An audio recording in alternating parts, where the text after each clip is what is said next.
Hello guys, good evening. Gagawa pala tayo ng homemade na sabon. I mean DIY. Watch it guys, makakatipid talaga ito.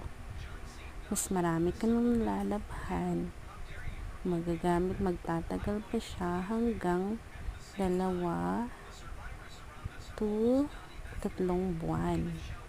Matipid siya guys. Mabango, matagal mawala yung matagal maglaho yung bango niya guys, tapos kakapit pa sa damit mo. Pwede ka na hindi maglagay ng popcorn. Mabango talaga siya guys, promise. DIY na sabon, detergent, DIY.